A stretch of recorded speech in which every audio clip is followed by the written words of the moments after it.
taking another flight of stairs to the main level of the house. She'd find her host, wish him a happy birthday, express her continued interest in adding his name to the cast of Barcelona, then mingle for exactly 15 minutes before returning to her car. From the vantage point above the pool, she scanned the guests, not immediately sighting Hyde Butler. There was plenty of eye candy, though. More than one tanned and perfectly trimmed starlet had already decided that Hyde's birthday gift was an unobstructed view of her body. If the swimsuits were off before the sun was down, a brawl it would be, no question about it. Around the naked starlets was a circle of muscle-flexing males. The nudity didn't bother her, but the use of a supine woman's flat stomach to snort lines of coke did. That this particular event on an abnormally humid Malibu evening was going to devolve into a brawl bothered her even more. Hyde Butler was a rising star noted for rugged good looks that sold magazines and tickets. Two anomalies had caught Selena's attention. Hyde was 38, a little old to be breaking into the movies, and surprise of surprises, he could act. He had the kind of face and ability that would bring him parts for the next 40 years, but he had to survive the first 3 years in Hollywood.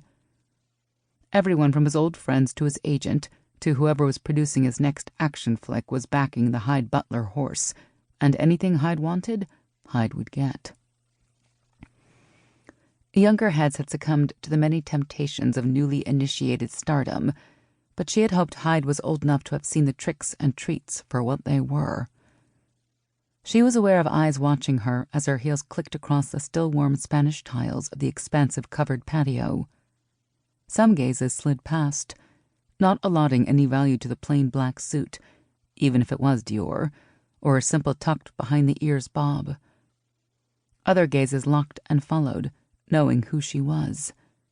She avoided eye contact, taking in the clusters of vivacious men and women in her peripheral vision, and using her ears to separate voices into simple categories of avoid and okay.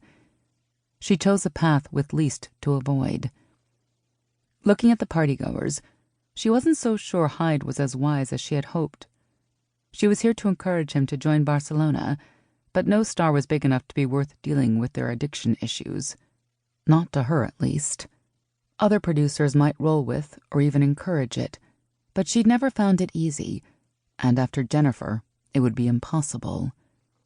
She hated to write Hyde off, though.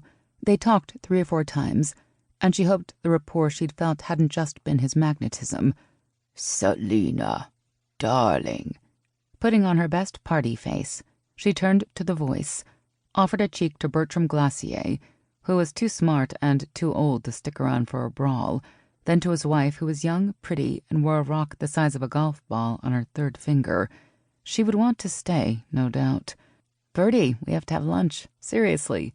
The distribution contract expired, and we have to update the terms." He winked, which was always disarming. "I'll get us a table at Spargo's by the end of the week." "Cut the crap." Selena smacked him playfully on the arm. "Chili dogs at the pantry. How about Friday?" He mimed a heart attack. "You always know how to seduce me, Lena." The 4th Mrs. Glacier wound her arm around her husband. Selena wanted to tell her she was no threat, at least not in the bedroom sense. Bertie loved smart women. He just didn't marry them. "You need to remember your cholesterol, honey." He gave her an indulgent smile and Selena another wink. "Friday." "I'll bring carrots," Selena said over her shoulder. She smiled as she drifted away. 2 of her allotted 15 minutes had already crossed something off her to-do list. If she found Hyde, her time would be well spent. Instead of Hyde, however, she was confronted by Bibi Latour. "Selena, don't tell me you're going to run out without saying hello." "Okay," Selena answered. "I won't tell you," she added to herself. She saw agents as necessary participants in the industry, just as producers were. Agents and producers typically saw each other as evil incarnate. Most agents, to her, were in fact looking out for their clients. But Bibi's track record of looking out for Bibi was the only successful thing about her.